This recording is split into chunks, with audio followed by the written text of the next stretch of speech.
Hi everyone, and welcome to Ask Christa, the place where you can ask questions about how to work through business challenges and workplace issues. I'm Christa Dhimo, and today's listener question is a really short one, and one I think we have all related to from time to time.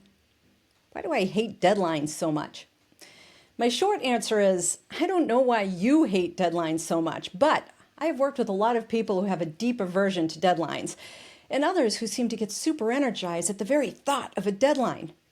I've also observed two big aspects of deadlines. One is related to how people individually think about time, and the other is related to whether a work environment provides ample resources and timelines to actually get adequate work done. I suppose the third aspect is a bit of both scenarios combined. There is science about why some people thrive when it comes to deadlines, particularly when they feel urgency, and why others pucker up and want to crawl under a rock. There are also various organizational behavior studies that examine the links between deadline structures and organizational performance. I'll include one that I think is particularly useful in the show notes. And worth noting, at least half of my career has been in clutch player roles where I led really big initiatives in an extraordinarily short amount of time.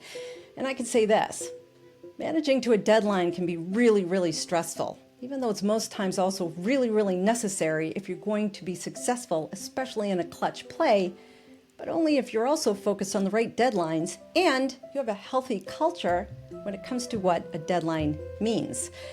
But overall, people are widely variable, and there's no one type of person who feels one way or another when it comes to deadlines. It often has to do with your work environment rather than a personal preference.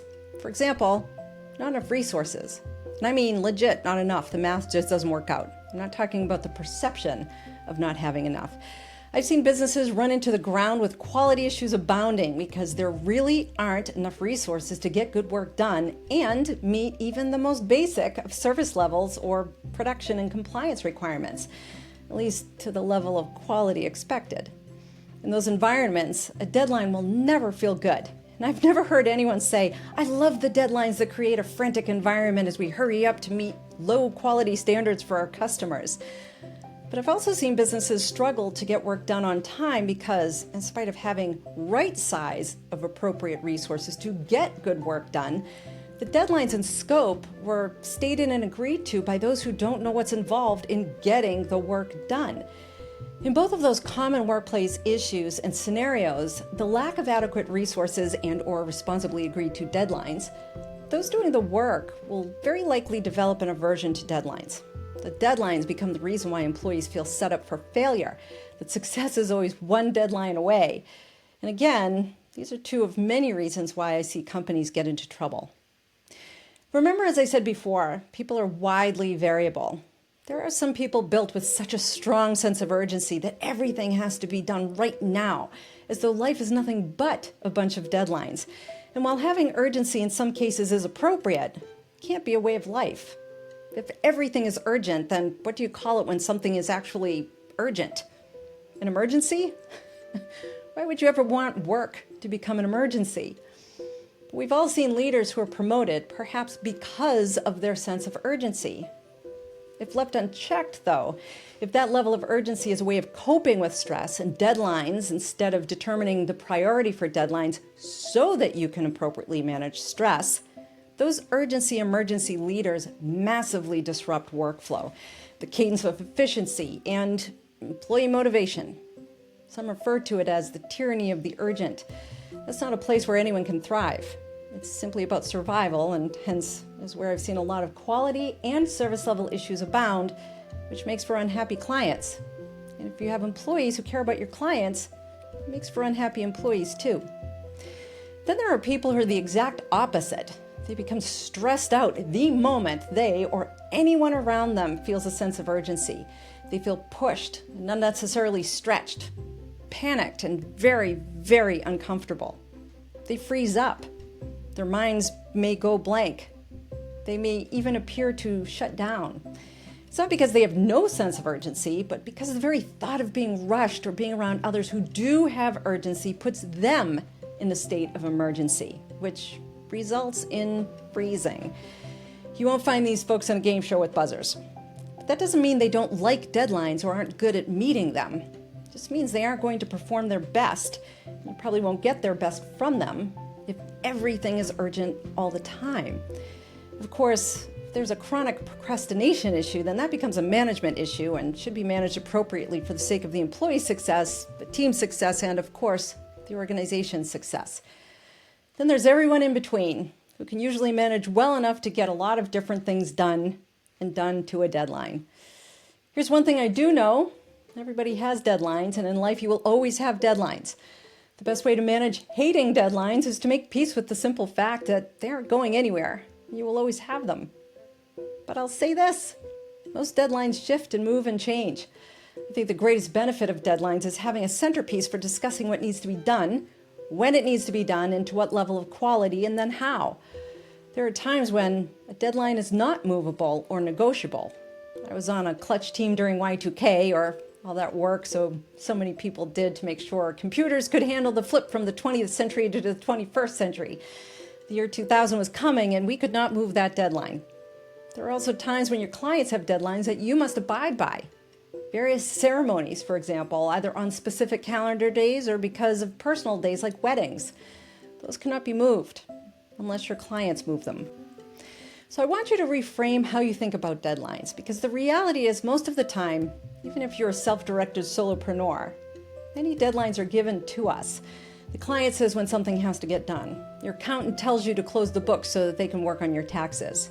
But also, as is most of the time, deadlines can be responsibly renegotiated after you learn more about expectations, or what the actual problem is, or what some of the constraints are, when it comes to how you'll solve a problem. That's not to suggest that you shouldn't respect or honor deadlines, only to put them in perspective for how critical they are and can be, especially in a business environment and workplace setting. And by the way, we give people deadlines too. They don't just happen to us. You tell your client when you need the final contract or their final requirements so that you can meet a deadline for them. Deadlines are a necessary part of getting the right work done in the right time, in the right way with the right people. And don't, whatever, Christa, me.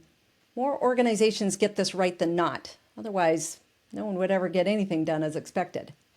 So reframe your relationship with deadlines. They're there to let you know when something needs to be done so that other things can start, continue, or also get done. Be friendlier about deadlines. Honor and appreciate what they're used for and why they're useful in a functioning workplace. Second piece is to consider how you manage stress when it comes to time. Some never feel like they have enough time. Others feel like they have all the time in the world. How people perceive a deadline has to do with how people perceive time. If you're the type who hates deadlines, as our listener says, there's likely a lot of stress around a deadline, and that has less to do with the actual deadline and more to do with time. Third, specific to the workplace, how do you manage stress when it comes to workload? This tends to be the other reason people hate deadlines. They perceive that they have too much work, and every single deadline feels daunting.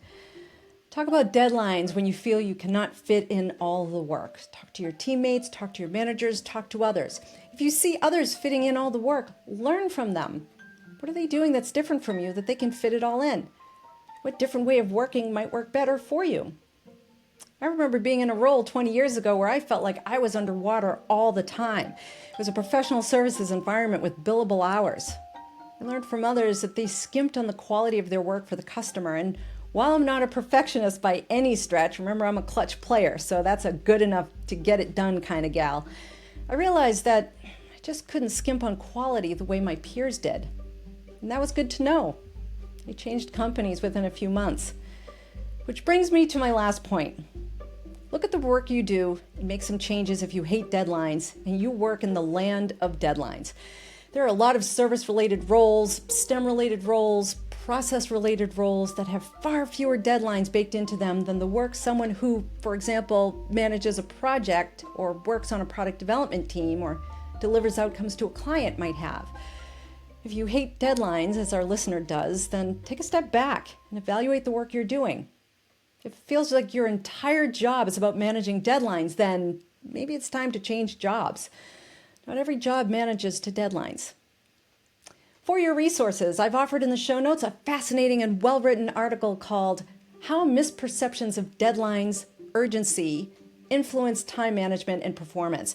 It's from Johns Hopkins University's The Hub, written by Patrick Ercolano from May 2018.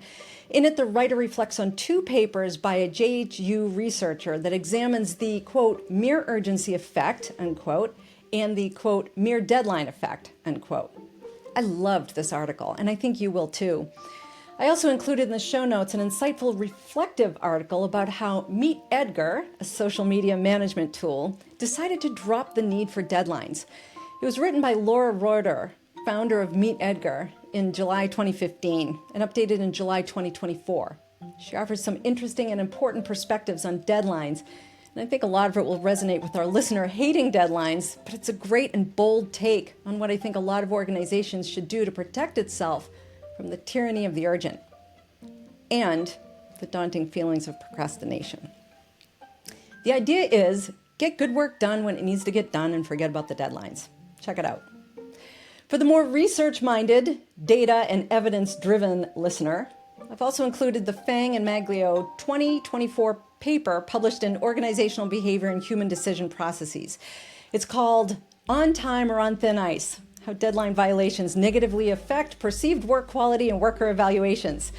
I recommend reading the abstract, the introduction, general discussion, and the conclusion. The introduction offers a literature review too, although it's more of a literature review light. So you can certainly learn more about what it is that they're talking about in the frame of research based on what interests you the most about managing deadlines. And then you can go deeper into the research and other literature if you'd like. It goes through personal preferences, techniques, impact of business, and the behavior around time management with deadlines overall. And that's a wrap for episode 39 in season 4, where I'm answering questions about doing the work. And for sure, meeting deadlines is part of that category. You could submit your question directly on my show's site, askchrista.com. That's Christa with a CH, where you can also browse through various episodes based on category. While you're there, sign up for my More Answers newsletter, where you'll receive additional content on Sunday nights to set you up for the work week. As always, thank you for your support. And remember, if you have a business challenge or workplace issue, ask Christa.